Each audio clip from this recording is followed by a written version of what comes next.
अखिलेश जी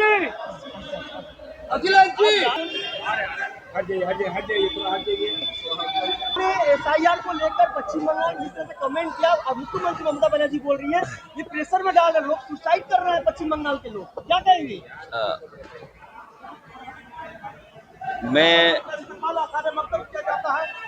मैं सबसे पहले तो ये कहना चाहता हूँ कि भारतीय जनता पार्टी की एसआईआर की एक्सरसाइज ये वोट बढ़ाने के लिए नहीं है, वोट काटने के लिए है।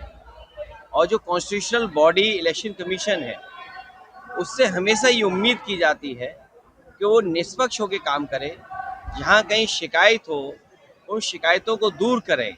लेकिन इधर ये देखने को मिला है, उत्तर प्रदेश हो, बिहार हो, आपका स्टेट बंगाल हो, जहाँ पर ये देखने को मिलता है ये वोट ज़्यादा काटना चाहते हैं। और जो तरीका अपनाया गया है वोट काटने का, जहाँ पर बीजेपी हार रही है वहाँ वोट काटने का ज़्यादा काम कर रहे हैं। ये नफरतवादी लोग, ये दरारवादी लोग, ये भाजपा और संगी साथी लोग ये नहीं जानते हैं कि बंगाल एक कल्चरल यूनिट है, ये पॉलिटिकल यूनिट नहीं है। बंगाल वो जगह है जहाँ से यूनिवर्सल ह्यूमनिज्म का एक संदेश दिया गया था, प्यार का, कि हम सब एक हैं। वहाँ पर ये नफरतवादी लोग कामयाब नहीं होंगे। दीदी से ईडी हारी और जो पेन ड्राइव के पेन से अभी तक उभर नहीं पाई है भारतीय जनता पार्टी, जो पेन ड्राइव का पेन है उससे उभरी नहीं है भारतीय जनता पार्टी। और दीदी ने ईडी को हरा दिया। हमें उम्मीद है कि विपक्ष के लोगों को और खासकर यहाँ दीदी के खिलाफ भारतीय जनता पार्टी कामयाब नहीं होगी। भारतीय जनता पार्टी हारेगी और भारतीय जनता पार्टी सब जानते हैं कि भारतीय जनता पार्टी हारने वाली है, लेकिन इज्जतदार हारना चाहती है, इज्जत के साथ हारना चाहती है। बस यही लड़ाई उनकी है। लोकतंत्र है, लोकतंत्र के दिन में हिंदू राष्ट्र बनाने की बात हो रही है, क्या कहते हैं इसके बारे में? ये भारतीय जनता पार्टी के लोग आज किसी और के लिए कह रहे हैं, कल हमारे लिए कहेंगे। हमने तो वो समय भारतीय जनता पार्टी का देखा है जहां पर मुख्यमंत्री आवास को गंगा जल से धो रहे थे। ये क्या भारत में संभव है, हिंदुस्तान में संभव है ये बातें? तो ये नफरत फैलाने का जो इनका तरीका है, ये दरार डालने का जो तरीका है, जो इनका डिवाइड करने की पॉलिटिक्स है, यूपी में भी हारी लोकसभा में, बंगाल में भी इस बार हारने जा रहे हैं ये लोग। आप सीएम से की मुलाकात होगी आपका?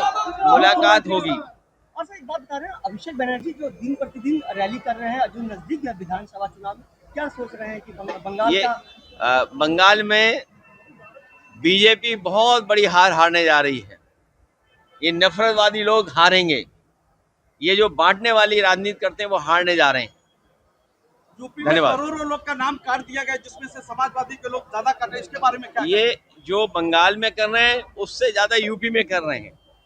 अगर आपके यहाँ 1 करोड़ वोट कटा है तो हमारे यहाँ 4 करोड़ वोट कटा है। ये कैसे समझदार लोग हैं बीजेपी के लोग।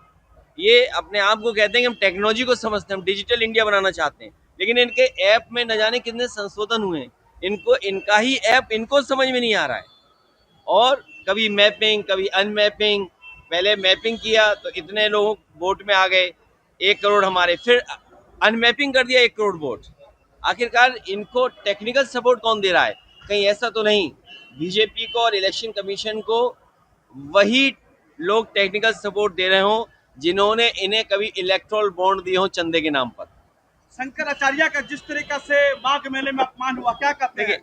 बीजेपी सनातनी नहीं है, बीजेपी सनातनी नहीं है। बीजेपी को हिंदू धर्म से कोई लेना देना नहीं है।